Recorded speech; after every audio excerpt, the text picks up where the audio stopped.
taking an unconventional look at stocks, property, bonds, economics, and more. This is the Total Money Management Podcast with Steve Moriarty, Tom Hill, and Jacob Senior.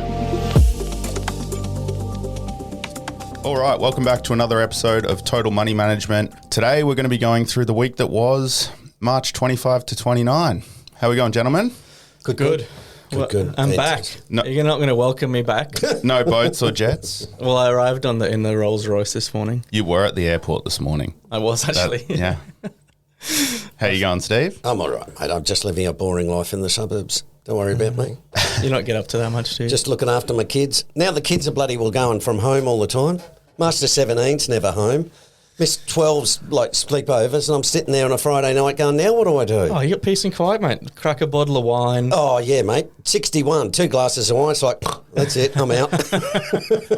Last night, I'm not kidding, without a word of a lie, I had 1 glass of wine, and it took me 2 hours. I watched a whole football match with 1 glass of wine. But that's that really big glass that No, right? it's small. And the reason why is, I can tell you, I have 2 glasses of wine and it's like, okay, righto, I'm feeling a bit sleepy. I don't think I should really drive. I mean, I'm not kidding. Sleepy Last night was like micro sips, right? It was like, just wash it around your like mouth a bit. And so, because if I drink 2 glasses, that's the end of me. It's all over. You can just blame it. Just be a wine connoisseur and then you'd get away with it. No, because you can't sleep properly at night. Without wine? No, with wine. Oh, okay. We need an intervention. Yeah. Yeah. No. If I have a glass of wine, it makes my sleep really difficult. Yeah. And a lot of us, quote, over 60-year-old people have the same problem. It just changes. Something goes on and it's just like, I can't sleep properly, and you feel a bit sluggish. Mm-hmm. So now I say to myself, right, it's 1 glass of wine. That's it. Well, I'm sure everyone listening needed to know that. Yes, so drink responsibly. we've set you up for success this week now. Yes. That's the tip of the week is 1 glass of wine a week. There you go. Okay. Don't say you don't get nothing for free here. What's the actual big issue, Tom? Yeah. Well, we're starting off, it's all in relation to the US industrial renaissance. That's good. How do I say it? That's all right. Any of those. That works, right? Renewal. Yeah. Well, I mean, this all kind of feeds into the deglobalization stuff that I'm sure by now the listeners have probably heard us talk about 24, 25 times now by Ad the time infinitum. this podcast has come out. But this is all kind of reiterating that point that we've been trying to make for a while now, right? US is finally, and a lot of other countries have kind of realized that it's time to kind of take some independence back in regards to being productive and making things and being useful. Steve, I know this morning you were kind of chatting about, what is it, Samsung's going to invest, put a $44 billion... $44 fucking billion. That's a lot of money. And they're going to build, that's it for a semiconductor factory, right? Yep, in Austin, Texas. Oh, they put it in Texas. Oh, I thought they were putting it somewhere in... I actually don't know, but I would assume it would be I think Taiwan or something. No, what they're doing is when you do industrial policy, usually you have hubs. You know, so you say, listen, we'll make Texas the semiconductor hub, right? And so, the important point is, Samsung are saying we're going to spend $44 billion. So now you've got all these other semiconductor manufacturing companies going, oi, we better get over there and have a look at Texas, or because the Samsung's getting subsidies and infrastructure, blah blah. And this is, like you just said, the renaissance. Mm-hmm. Yeah, well, it's the government are kind of subsidising this stuff, right? Trying to make it more attractive to bring things there. Yep. And obviously the flow-on effects for that, right? If they're going to put a big semiconductor factory in, they're probably going to have to build roads.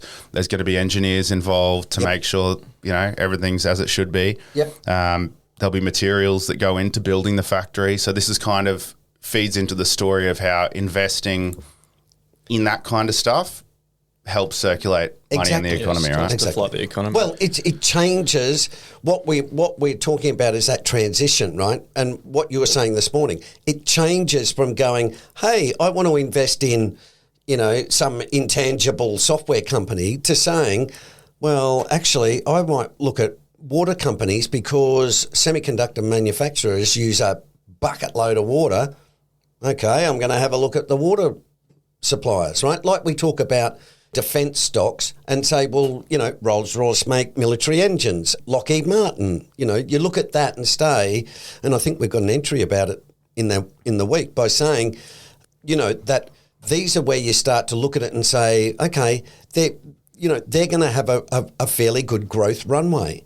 And because it's government buying bombs, you think, well, the government's probably going to be buying a fairly large number of bombs over the next 5 to 10 years. You've got certainty. Okay, well, if I got certainty, then I'm going to build another factory. So we invest in bombs. Or bullets. Well, I think it coincides. Don't discriminate. To me, it coincides with the fact that relationships between countries are obviously breaking down, as well as the countries like the US, for example, trying to get on the forefront of the economy actually turning down and collapsing. So then they're going, where do we need to look? What can we use? So relationships in this sense, to start building back on shore. So we all got shit scared throughout COVID. Yep. Western countries decided that we were too reliant on China and Vietnam and places like that. And as we've said before, Biden's now subsidizing heavily back on shore, which is going to float the economy and also re-globalize or de-globalize what's been going on for the last 40 years or so. Yep. So I think it's an interesting entry, and it's happening quickly. Well, the big pain is coming not for America and Australia and England. That we're not going to experience that much pain. Now, the reason why is because we're not oversupplied, right? So think about China this week, right? They said we're going to go full bang into subsidising electric vehicle manufacturers, batteries, and advanced materials and manufacturing, right? So the Chinese, look, don't hold me to the figure, but the Chinese can manufacture something like 43 million cars a year, right? Some outrageous figure where you go, guys, the world needs 9 million cars. Now, what's the point? The point is, when the Europeans and now the Americans, Janet Yellen is in the China at the moment saying to them, guys, you're manufacturing way too much stuff and you're flooding the world with it, and we are losing our own industries, right? So it's exactly what happened in the 80s when the Japanese said, we'll make everything, right? And we all went, yeah, cool, we don't want to make fridges in Australia. So the Japanese made them all. Then it got to a point where we went, well, hang on, we don't make anything. Now we're at that point with China. China's doubled down, and basically its strategy is, well, we can no longer invest in real estate because the bubble, we've got to burst the Chinese bubble. Right, okay, well, we got all this goddamn money. What do? All right, well, let's give it to electric vehicles, subsidise, right? So instead of saying, well, look, give it to the local Chinese people and they'll spend it and that'll create economic growth, because Xi Jinping says, no, that's what he calls welfareism. So in other words, what he's saying is, don't give it to the people because they'll get, fat and lazy, right? And we don't want people like that. So what he says is, let's continue to subsidise manufacturers. So you can now buy an electric vehicle in China for something like less than 10 grand. Wow. Right? Now, what China does is says, well, we need 1 million. Well, we can make 3 million. Okay, well, let's export the other 2 million. Right? And the Europeans are saying, hang on, you're doing that unfairly. So Volkswagen says to the German government, listen, dude, we can't make cars in, Berlin anymore because we can buy them all cheaply from China. So the German government says, well, hang on, we need to have a look at this, because this is the way we created unemployment and asset bubbles. Because if Volkswagen says, right, we're closing that factory in Berlin, it's 2,000 jobs. Then all the suppliers around Berlin go, okay, well, if that factory's gone, well, we don't need the 25 cafes anymore, right? Sack all the baristas. Oh, well, if we don't need the baristas, we don't need the coffee pliers, we don't need the roads, all that sort of stuff, right? Well, so you get... In my mind, countries would have bought into it initially, at least, because they're also pressured to reach emissions net zero. So if China can say we can make cheaper electric vehicles, for example, the countries are saying, oh, we've got to be at net zero by 2050. Let's do that. And well, that's part of the problem, isn't it? Yeah. Because when you shoot off, we can reach net zero. which is a nice environmental goal. But then you say, but on the other hand, we have no manufacturing industry and we've got 10% unemployment. Yeah. People go, mate, stuff the environment. I want a job. Yeah, and if they cut us off, we're screwed. Yes, exactly. So what I'm saying is, this is why we're saying, and what you said before, Jacob, with deglobalisation, right? Because the Americans are saying, no, listen, we're going to start doing this ourselves, and people making the mistake of saying, oh, yeah, but that's going to cost more. And it's going to be like, yeah, so what? Right? Because we're not allowing the Chinese to overtake every goddamn industry. That's what we let them do with the Japanese and the Germans. Right? So, but my original point is, America doesn't have a problem because it's got an investment boom. Right? The unemployment rate came out last night. The joint is absolutely going gangbusters. Where's the problem? The problem's in China. Right, the Chinese government is going, Jesus, we got 25 factories and we need 5. What are we going to do with the other 20? Do what we did, right? Close them down and find people other jobs. But when you've got a communist government that basically runs on stability, that creates a problem, because if you get too many unemployed people, they start getting a little bit annoyed and they get a bit uppity at the government, right? So that's why it's really problematic for countries like Germany and China, because they've oversubscribed to manufacturing, and it's been okay because they've been flooding the world with cheap products. But once America said, listen, we're not taking this crap anymore, we're building it ourselves, that's when those companies went, uh-oh, we got a bit of a problem here, right? Because they've built their facilities on the basis that they can export 500,000 to 1 million cars a year to America. So with that in mind, I'm just having a forethought. With that in mind, let's say these factories and everything start to boom in America. The economy starts to boom. Earnings go up. Would the Cape come down? If the price doesn't move, yes, and that's why in the newsletter we're talking about. The Cape is now at 34.5. Now, the average is 17. Okay, that's twice the average. It's got to lose 50% to get back to average, right? Now, you can do that 2 ways. You can do it with a bloody almighty GFC that wipes out 35% of the stock market in one hit, right? Yeah, or earnings go up, right? And well, price stays. Yes, but you can also do it by, as we've been saying, from 1964 to 1982, Cape fell from 25 to 7, but it took 15 years. So if you look at that period, the stock market actually was quite all right. The return was about 7% or so, but inflation ate away the return. So the real return was declining, right? And so that's why I'm saying, will we get an almighty GFC? I don't think so. But what we'll get is now a slow grind. And that's why I'm saying what the issue for investors is not a sudden loss. It's this grinding loss where, your house price stays at $1 million and the next year it's $1 million and then the next year it's $1 million, right? But what we're doing is we're being employed. You're still able to pay off the investment property even though it's not going up in value. Right, but importantly, you're not losing money. So you're going, this thing's a dud investment, but listen, I can pay it off, and it's either that or sell it and make $100,000 loss. Yeah. Most of us will say, well, listen, if I can pay for it, I'll pay for it, because hopefully in 10 years it'll move back to 1.3 million or something. Right, that's the important point. Now, I may be wrong in terms of the slow grind. There'll be volatility in there. Point being, though... The point being that you're probably going to spend a decade if you're a passive investor, right? So if you just buy it, go and live on an island, come back in 10 years, you'll probably find you haven't done much, right? And that's why we're encouraging people to think more about well one, because you're going to focus on making money from the volatility, not from the buy and hold and it's cool, I'll get 8%. It's like, no, you won't. You'll end up getting 1%, because inflation will be higher, interest rates will be higher. If interest rates are higher, well, people can borrow less money.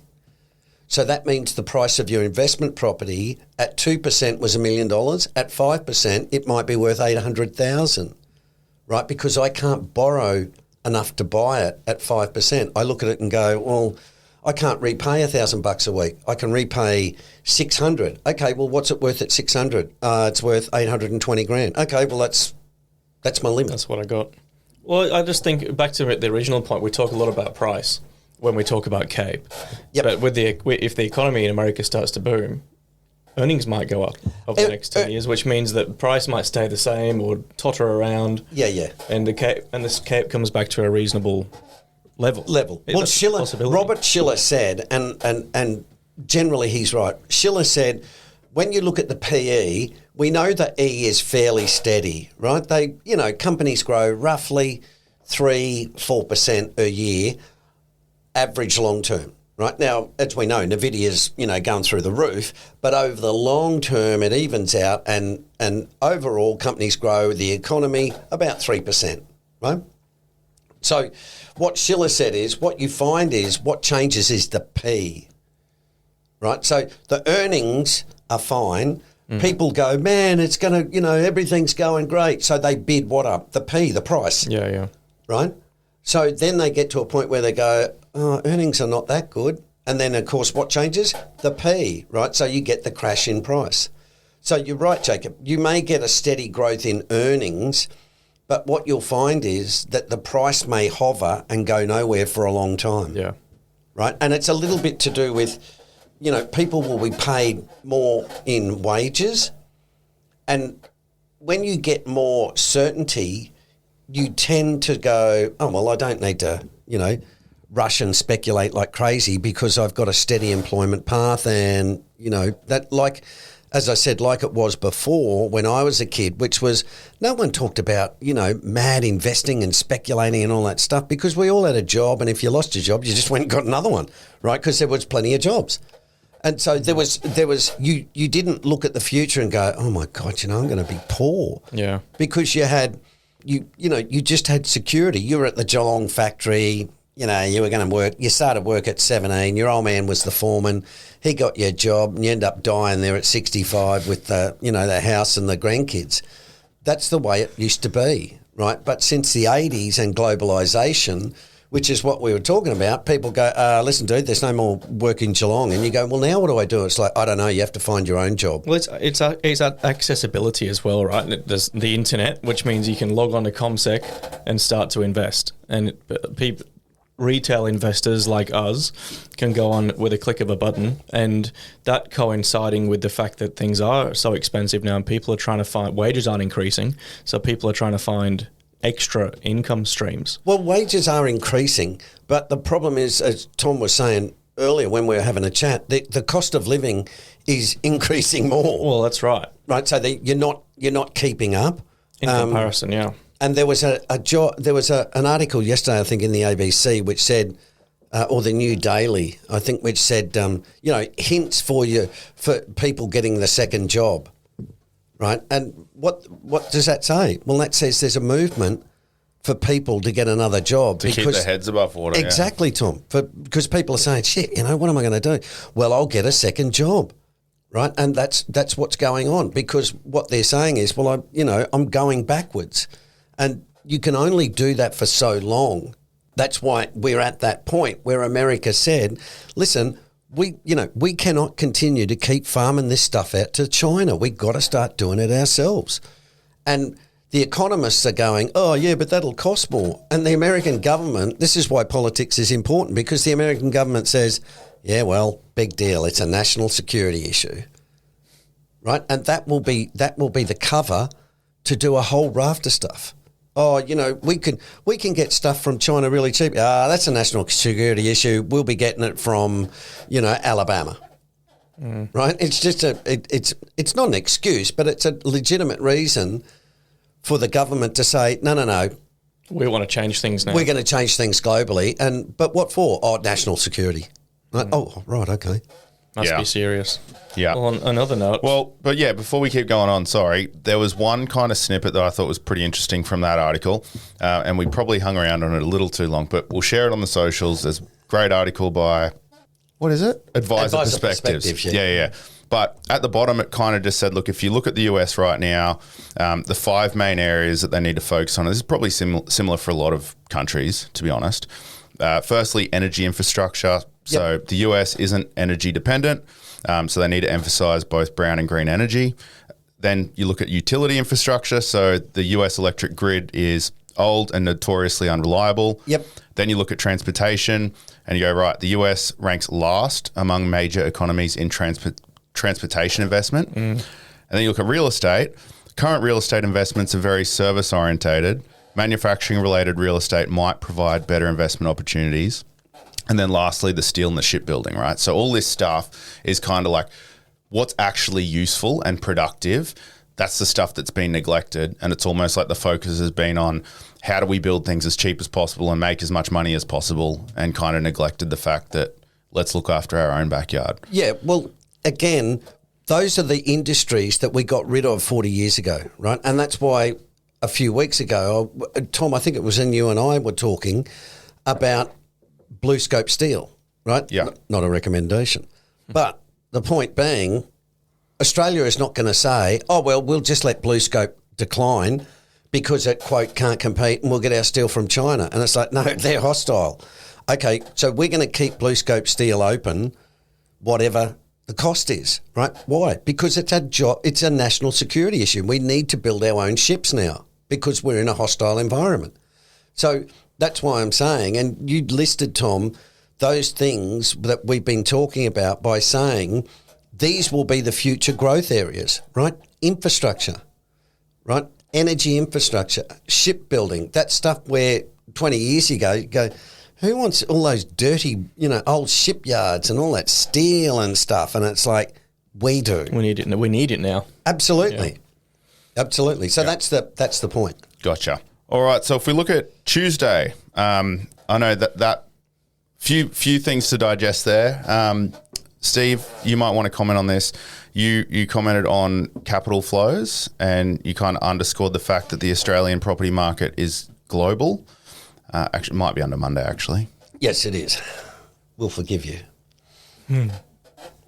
Yeah. Well, the point being, everybody thinks their system or their market is unique, right? And so what I'm trying to say to people is, look, our property market is no different from every other property market, right? It rises and it falls. Now, I don't know when it falls, but the point being, the longer it goes on, the more people think that it's a no-brainer investment, right? And that's exactly the wrong way to think, because the longer it goes on, the more you're set up for mean reversion, right? And this is why I say when you do the numbers and stuff, you have to look at it and say Australian property is like 10 times income, 11 times income. What's the histrionics are about 4 to 5. So in other words, it's double the value. Oh, well, yes, Steve, but it's been going up for 20 years. And it's like, I know, that's what happens in property bubbles. They go up for a long time. So, but my point being, what people do is say, oh, yeah, but we've got flooding population. Okay, I don't have an issue with that. But again, and it's what we talked about, Tom, what's the price? Do you want to buy an average Sydney property for $3 million? Because that's all right, Steve, the price will go up in the future. It's like, okay, but it's still a dumb investment at $3 million, right? So, and what I'm saying is the global money floating around the world is looking for something to invest in, right? Now, when the Chinese and the Germans and the Europeans and the Asians say, no, we don't want your money here because they know it creates problems, where does that money go? Well, who's open to taking in the money? Australia, the United States, England, Canada and New Zealand. Where have been property bubbles? England, United States, Canada, Australia and New Zealand, right? So the mistake is people thinking that it's never going to end. That it's never going to end and the property market will be immune.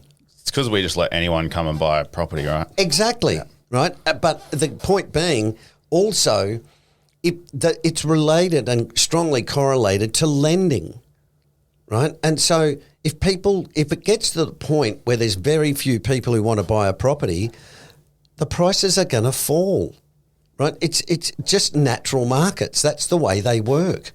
So that's where, as I say, if you go back and look at the Melbourne land boom in the 1870s or 1880s, it's an exact replica, right?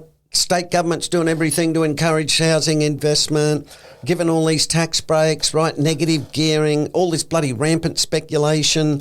You know, I think I said a few weeks ago, my Facebook feed is like 30 bloody things a day about, hey, how you can invest in property, and hey, how I did this. I mean, you know, honestly, you look at that, and I can tell you, that's just like, you know, dare I say it, lots of people telling you how to invest in crypto.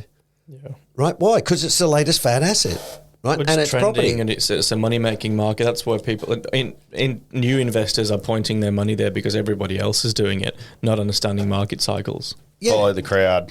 Well, but that's what everybody does, isn't it? Right? And that's why we say to people, if you learn about markets and market cycles and stuff like that, you get to say, okay, I know property's booming, but I should have bought 20 years ago. Yeah. Right? Because you should have bought it in 2000 when Sydney property was $300,000 and now it's 1.5 million. We should have bought It's no good buying it now.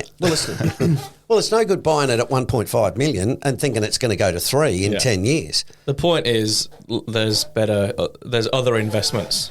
That's the point, really. Like, and be aware. If you need to buy a house and you haven't owned one before and you're cracking into your 30s, you probably go and you need to buy a house, or you rent until you're 40, but then it's a bit frowned upon at our age anyway.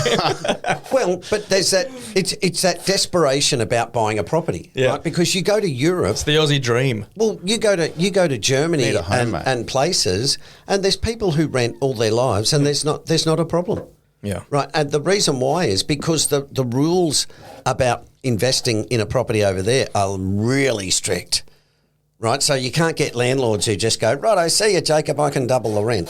There's none of that. You know, there's a lot of that stuff that's restricted because those countries are saying property is for living in. It's not for speculation. But you see, we've got free markets like the US, England, Canada, New Zealand and Australia. We're the Anglophile countries that go, hey, if people want to buy and sell property, no problem, right? But you get winners and losers. And so now you look at Albanese's government going, Jesus, you know, if we put property prices down, the landlords are going to go, well, this is bullshit, right? Look at them all whinging in Victoria about the government taxing them, right?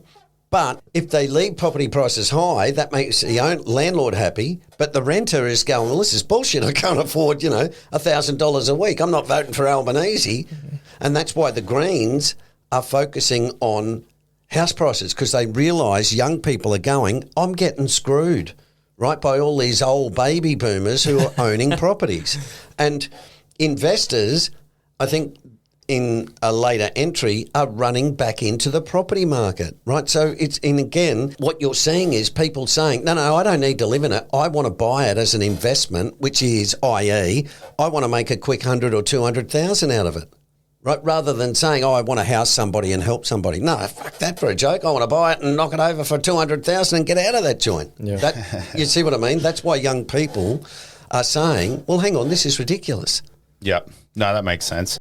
On Tuesday, there was an article here. So Britain has its longest sick note.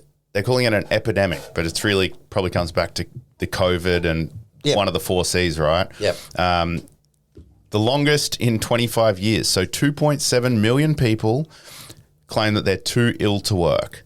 And as a result, it's holding back the entire country's economic growth. Yeah. Well, Britain's been suffering for what feels like the economy's been suffering for what feels like forever. Just an easy excuse now. It's because it is disgusting. Forever. Yeah, it's never ending.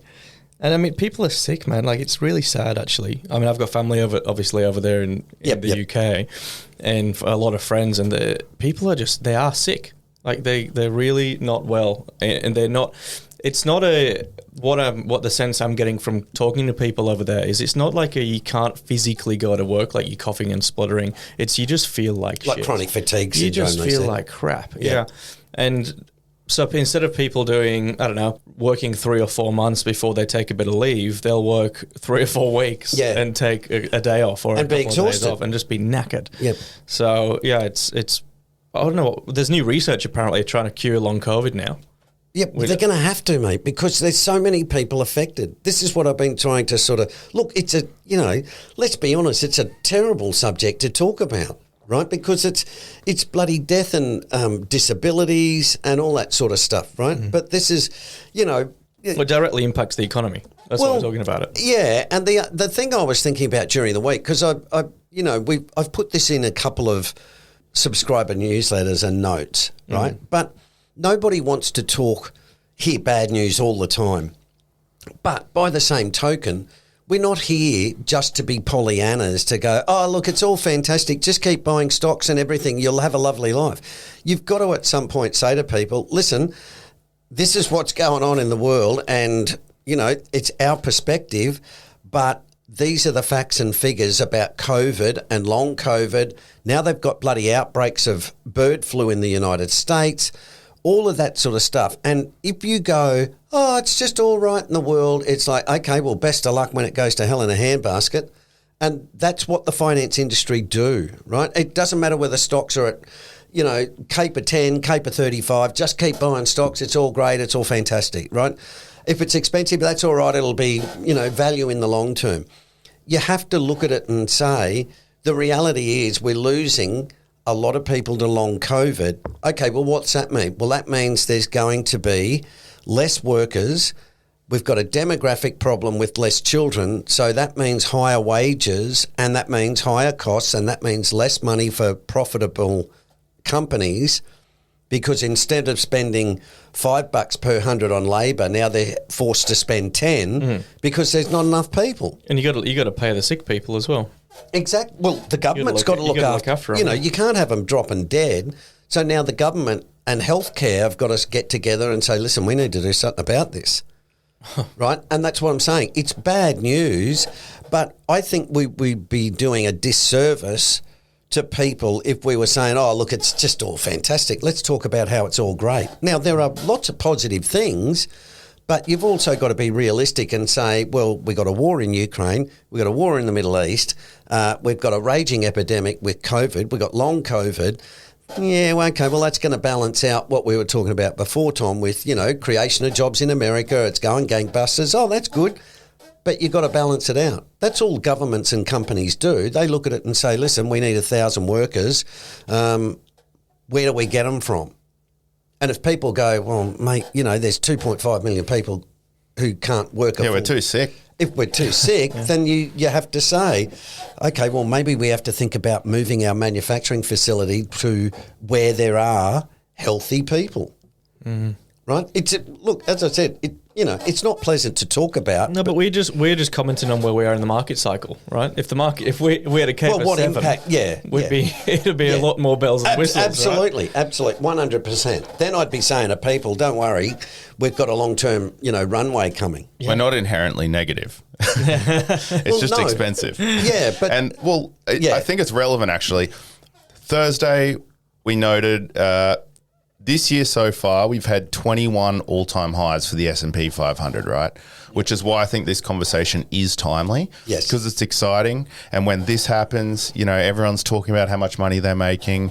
And it's pretty hard to fight this overwhelming sense that you need to get involved as well. Like if you find out, if you hear other people are making a bunch of money doing something, you think, well, I don't want to miss out. Exactly. And that's just human nature. And what you say, Jacob, you open an account, you buy crypto. Bingo. Yeah. Yeah. Or, or you buy Nvidia. What's it do? I don't know, mate, but it's gone up a lot. Well, like I was talking to a gentleman yesterday, and he's looking to figure out his investments, and he's like, well, look, mate, 5 years ago, I opened up a ComSig account, put 100 grand in there, just went gangbusters. Then I opened up an account with Binance, with crypto, put 100 grand in there, went absolutely gangbusters. And he's like, and I don't know what to do with it. He was really honest. He was like, I don't know what to do now.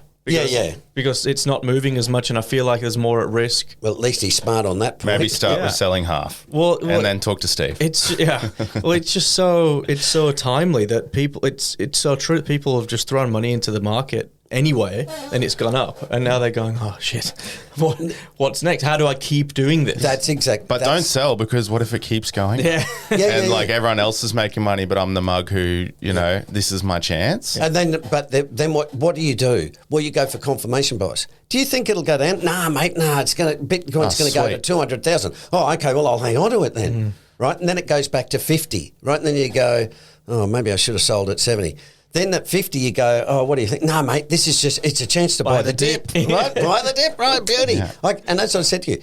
I've been in that position where I was in a bubble stock, right? And every time it fell, my God, I'm getting an opportunity to get it even cheaper. Yeah. Right? I'm going to be even richer. No. Yeah, I've played that catch the falling knife game far too many times. Yep. I'm done with it. Got no fingers left now. Yeah. Just drop the knife. Well, Way too dangerous. But Tom, isn't that the way you learn? Yeah. You never learn by going, I just put money in the market and it went up. You learn nothing, right? You only learn by thinking when you go, geez, I just lost a bucket load of money. Now I'll think about what I'm doing. Well, it's funny because when you're doing that, all I was thinking was, oh my God, this thing's worth $10. I'm buying it at 20 cents. Like all I'm thinking is this $2,000 is going to be worth 120 grand. I'm going to be retired in the Bahamas drinking drinks with umbrellas. Yeah. Like I'm just going to, not one part of me went, this could keep going down. And I might just be rinsing my money and flushing it down the toilet. Yep. So. And more experienced investors taking advantage of people going, oh, this is a great chance to buy the dip. And they're, it's honestly. Like, but I kept touching the metaphorical burning stove. Yep. Like it took so many times. Like, all right, fine. Anymore. Yeah. I'm going to get us all buy the dip shirts. Yeah. So we can walk around with that. Do you want to... I bought Bitcoin at 75,000. Before we wrap this up, did you want to comment on the cow? On the cow, chart of the week, which Tom's new... Oh, is that what cow stands for? Yeah. Oh, God, I wonder what you guys were talking about. No, yeah. What were you calling it? The chow. Oh, In-house joke, folks. Yes, apologies if you're still Moving right listening. along. Yep. Children Look, moving on, I'm actually looking at Friday. That's another chart, which has confused me. Cocoa. But cocoa. So I read about this actually last week, and I was looking at the chart on my own going, what is going on? I was like, is the world running out of chocolate? It's the Easter Bunny, mate. The Easter... It could be. The Easter Bunny is boinging around, and it's gone from 2,500 to 9,167 whenever this screenshot was taken. And I can't for the life of me figure out Why it's gone parabolic. A, why, and B, how anyone's not looking at this and going, this is a bubble. Why is someone buying at 9,100? But why do we still get our Twix for 99 cents? Well, you don't get... I was saying to you this morning, I bought a bloody chocolate and it's $5.50. Yeah, but you buy rich people chocolate. Well, yeah, but it's still expensive. it's still annoying. So why... Steve, can you just tell me why this is... Why? No, I have no idea. You just put it in because there. people go stupid shit and they have algorithms in computers and I'm serious, that's the way it works. There must be some shortage and... No, there's just mate, the old story. The algos are pumping it. Mate, buy on the rumour, sell on the news. Yeah. Well, see, that's what I'm saying. When you can move a whole bunch of money quickly into an asset class, it gets picked up on a million screens, right? Indicator which says, my criteria is any commodity that moves more than 3% in a week. Momentum. Right? Yep, bang. Bingo. Cocoa comes up. Oh, let's have a look at cocoa. Oh, gee, hello. Oh, look, and there's a lot of buyers in the future. Right, we'll buy cocoa. So everybody just starts adding to it, right? So you've got a self-reinforcing thing. Right, you buy it and it went up. Now what do? Well, you buy more. Why? Because it's going up. And it's like, yeah, but you're causing the price to go up, you idiot, because you're one of the million buyers. Well, wherever there's a buyer, there's a seller, right? Someone's selling the bag at 9,167 and someone's buying it. Yep. And there's a lot of it is stuff, particularly with commodities, is about the futures market. Yeah, that's right. Right, what's the price going to be in 3 months? Buying futures options, weather. Yeah. Right. They have a rainstorm in Africa, so there's no cocoa. Holy shit, we buy cocoa. Well, we saw that. So are we shorting cocoa? All that stuff. No. You just got to eat all the chocolate. No. We'll wrap up, but I did see that a couple of years ago through COVID with the beef ETF. What? Yeah. There's a beef ETF? Yeah, it's called beef. That was when you wanted to go long on cows. When I wanted to long cows because they couldn't ship the cows into Australia to import the cows in Australia to give like beef to the population. So the price of beef went up to about 400%. Oh, see you next week, folks. All right. Thanks, guys. Good Thank to be you. back. See you next time. Bye. Stay up to date on our socials. Just search for Total Money Management on Instagram and TikTok. For your free investor personality assessment, go to totalmoneymanagement.com.au. And as always, remember, we don't provide financial advice.